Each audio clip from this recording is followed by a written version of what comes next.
Do 3 hollow points on the Glock 40.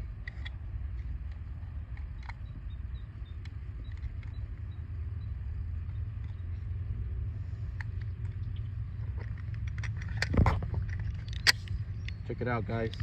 Look at that Glock 40 over there.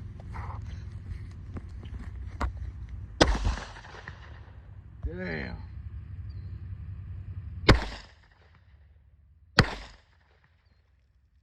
That's that Mexican Glock.